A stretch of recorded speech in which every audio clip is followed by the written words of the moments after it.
Hi everyone, I'm Chip Reid. Welcome back to CBSN.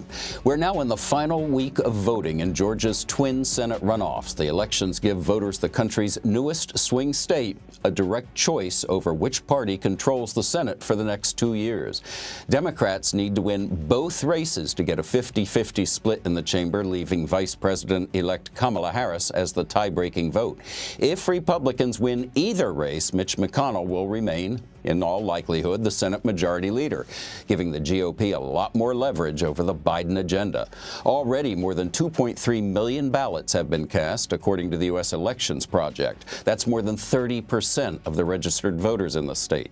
A federal judge on Monday blocked 2 Georgia counties from removing 4,000 people from the voter rolls, which would have kept them from participating in these runoff races. The judge noted the change of address data used to justify the purges couldn't be verified and ruled the removals were coming too close to an election without notifying the affected voters. I want to bring in LaTosha Brown, the co-founder of the Black Voters Matter Fund, which organizes to increase voter registration and turnout and advocates for expanding voting rights measures. LaTosha, I'm pronouncing that correctly, right? That's right. Thank you for having me. You bet. It is our pleasure.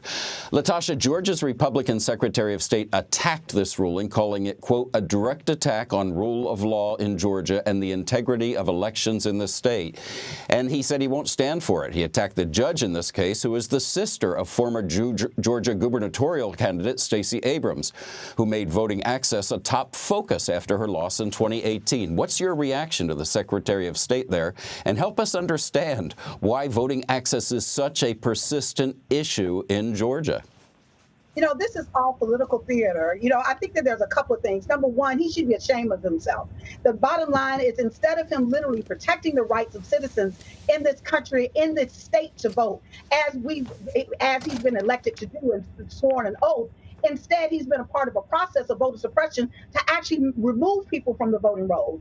Even in this case, what is interesting in the press release that he put out, that he failed to mention that this case was actually brought by a Tea Party leader from Texas that is literally challenging voters in each of the counties. She doesn't even live in the state of Georgia, and she's bringing a challenge as a Tea Party leader from the state of Texas in Georgia to prevent voters in this election cycle from participating in the election. In addition to that, he also doesn't mention that the National Voting Rights Voter Registration Act requires that it's not just a change of address. Does not say that a person doesn't no longer live at their address, right? That you're going by the change of address when the National Voter Registration Act actually requires that there is a third party that actually verifies that that person no longer lives at that address. And so when we look at this, this is a part of this political theater that what we've seen the Secretary of State really fall into with Trump and the other Republicans that are, quite frankly, I think are very afraid, because what we're seeing is a high turnout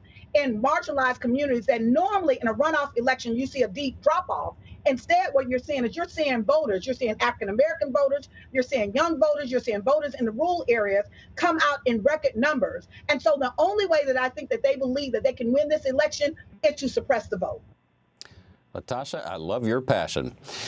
Let me ask you another question. Of the more than 2 million voters who have already cast ballots in this race, about 3% of them, 80,000 people, didn't vote in November. So walk us through what you're seeing on the ground through your organizing efforts. Is the energy in Georgia as high for these runoffs as it was for the presidential race?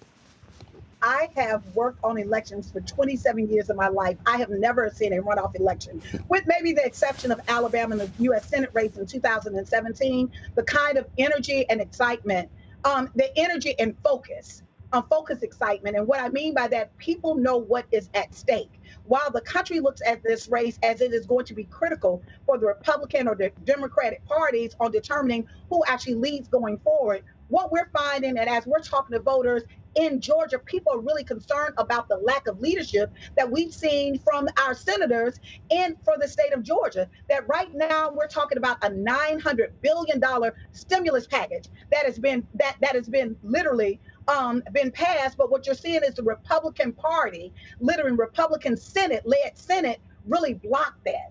And so what we need is leadership that's going to look out for the people of Georgia. As we've been talking to folks, we've been talking about the rise in COVID-19. There are 4 million people in the state of Georgia who applied for unemployment. And so it has had an economic impact on us. We've seen hospitals close in the last few months. And so what I know is that as we're talking to voters, they're not only just concerned about the national implications, but what are the implications of this race on Georgia in a time most critical that people really need more support and help. Now, LaTosha, as you know, Georgia is a state that has seen its voter turnout continue to rise over the past 2 decades. In 2000, less than half of eligible voters cast a ballot for president. This year, 2/3 of them did.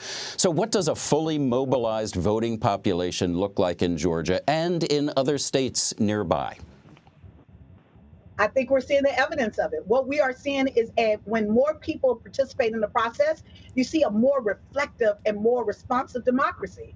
And so we're seeing changes in the election because we're seeing a more reflective democracy. There are more people that are participating in the process. In the general election, there were 30,000 Asian American and Pacific Island voters who had not voted before that participated. We saw a rise on young voters. We saw a rise on first-time voters.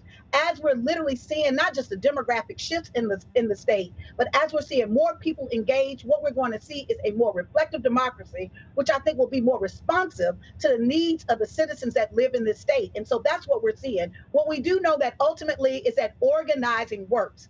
Good organizing works. And so when we're seeing these gains aren't just driven by political candidates or just the elections themselves, but there is a base or a coalition of groups on the ground that have been doing this work. And I always say mighty rivers are filled drop by drop. I think what we're seeing is the evidence that work, that organizing work, is actually working.